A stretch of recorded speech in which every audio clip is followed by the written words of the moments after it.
嗨，各位观众朋友们，大家好，我是胡老板，欢迎来到今天的胡聊科技啊。今天有哪些新闻要在这里跟大家分享呢？首先，美国这边啊，几个礼拜以前，大家应该都有收到新闻是川普当选了哦。那因为川普当选了，所以现在就有很多传闻说，明年再下来可能会电动车的补助的部分可能会有所改变哦。那目前的传闻是7500块钱美金的联邦政府补助呢，很有可能会消失，可能他们会把这整个 program cancel 掉哦。会不会真的发生呢？我们不能很确定啦。但是在美国的朋友，你如果对电动车有兴趣的话，这个部分的新闻你可能要多多注意一下，因为非常有可能，这个7500块钱会被拿走哦。那你如果想要买电动车会有兴趣的话，你可能要考虑一下，或至少是多看看新闻啦，来确定说这个7500块明年还会在不在哦。因为我觉得7500块钱呢，如果有这个补助的话，对电动车有兴趣的朋友们呢，可能会是一个蛮大的影响，因为7500块其实是蛮多的哦。那再来呢，连贯的一个新闻是呢，目前还有另外一个传闻是在川普执政以后呢，美国的 NHTSA 也就是 National Highway Traffic Safety Administration 专门是管路上交通的安全的这个部门呢，可能会有一个新的规范下来。那这个规范是什么呢？有关未来全自动驾驶的整体的美国的规范哦。那现阶段呢，针对全自动驾驶的规范，只是以州法目前来做这个管理哦。目前因为是只有几个州有了而已，所以呢，这个法规其实有一点模模糊糊的。那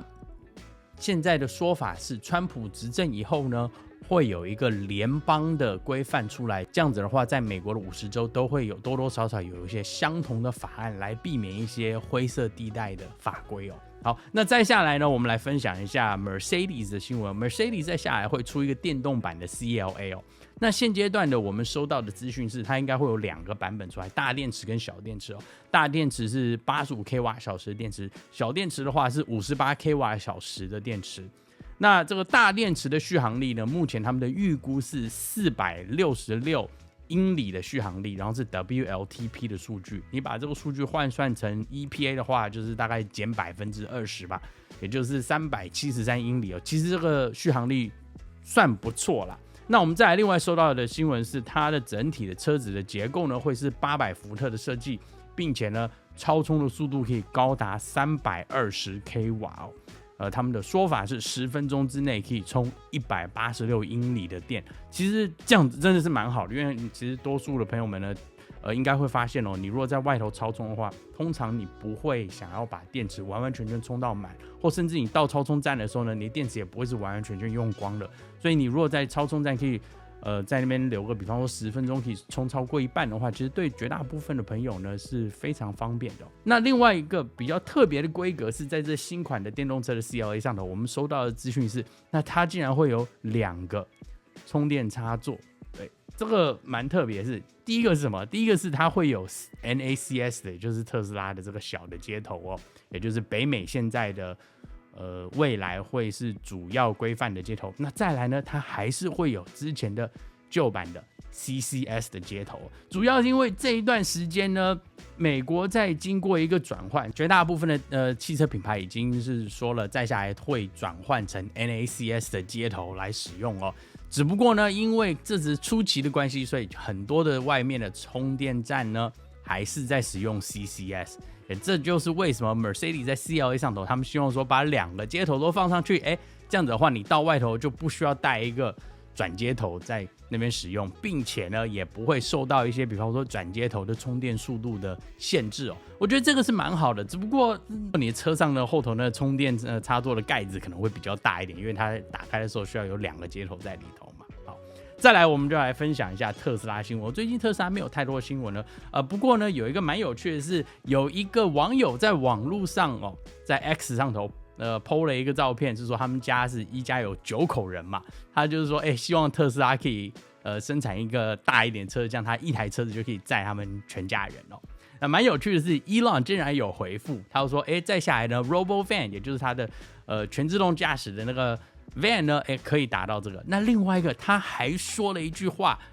有点耐人寻味的是，他说还有另外一个产品再下来，也有可能可以达到这个目标。他送，所以呢，大家就在怀疑说，是不是特斯拉还要做一个大款的车子哦？那现阶段呢，因为特斯拉的最大的车子是 Model X 嘛，目前可以坐7个人，但是呢，第3排座位相对来说是比较小一点。那你第3排坐了人以后呢，其实后面的后车厢空间也相对比较少。对比方说 Rivian 的 R1S 啊，还有其他品牌7人座电动车呢 ，Model X 相对来说小了一点。所以呢，大家都在猜测说，或许特斯拉是不是还要再生产一台更大的车子？那这个传闻不好说，是因为以现阶段来讲 ，Model X 的产量以及销售量并不是算说特别高，所以你今天就算做一个7人座或9人座的话，它可能就比较是一个针对性的产品，可能变成说外头变成一个交通车啊，或者一个是接驳车的一个或大型保姆车的一个概念哦。那特斯拉会不会走这一条路呢？目前我们并不是很确定，但是Elon 留的这句话真是蛮耐人寻味的。好，再下来呢，年底嘛，特斯拉一定会有很多促销活动嘛。那现阶段呢，我们收到了一个新的资讯是，你如果在年底前交车的话，你可以拿到3个月的免费超充，以及3个月的免费的 FSD 软体的使用哦。那你一定要在12月31号前交车，这是我们收到的 email。那另外呢，特斯拉的网站上头，之前我们就有聊到说，它现在有就是零利率的贷款可以买 Model 3跟 Model Y。那并且呢 ，Model 3跟 Model Y 都有租赁方案呢，是每个月最低是$300美金，你就可以租到车子哦。所以有兴趣的朋友们，你可以去看一看。那再来还有另外一个，你如果是使用其他的车主的折扣码的话，你还可以拿到$1000的折价。那你如果有兴趣的话，我的折扣码放在这里哈。那很多朋友就会问啊，年底这么多促销活动，现阶段适不适合买特斯拉车子？你如果是在考虑 Model 3的朋友们呢，我基本上可以跟你讲说，现在呢买 Model 3时间是不错，因为一方面它的促销是蛮好的，那另一方面呢，Model 3已经年初的时候已经改款过了，所以现阶段不会有大的改变哦。所以你如果试了车喜欢的话，我觉得这个时间点不错，而且尤其是在美国的朋友，你如果明年的$7500没有的话，你搞不好现在买车是一个比较好的时间点，因为你的促销真的是拿了不少了。那你如果是对 Model Y 有兴趣的朋友们呢，这一点我觉得你可能要拿捏一下。为什么？你如果觉得现在的这个 Model Y 你喜欢，或者是你对它的这个优惠啊折扣，并且$7500都不是很确定的话，你现在买 Model Y 其实是一个蛮好的时间点。但是我必须讲，我们现在的传闻是 Model Y 明年会改款，只不过改款的这个时间点在什么时候我们不是很确定。在美国的朋友们呢，因为明年又因为这$7500会变成一个未知数的关系，所以你就要考虑到说，你是要愿意等改款的 Model Y， 还是你想要拿$7500？但我必须在这边说啊，$7500美金的补助，明年会不会消失呢？我们不敢讲，但是传闻是说非常有可能会被取消掉，所以这一点呢，我觉得你就要考虑了。你如果是觉得现在的 Model Y 你已经很喜欢了，那当然了，你买下去绝对没有问题。但你如果针对 Model 3跟换新版的 Model 3的差别的话，你如果觉得换新版的 Model 3你比较喜欢，那或许换新版的 Model Y 会是一个更好的选择。那这一点呢，你如果真的是对 Model Y 有兴趣的朋友们，你可能就要想一想，是说你想要买现在这一款 Model Y 拿到折扣以及税金减免，还是你想要等新的改款出来哦？但是改款出来的时间点很可能就是没有这些好的优惠方案，再来$7500美金很可能会不见哦，所以这一点你可能要拿捏一下了。那你说是我呢？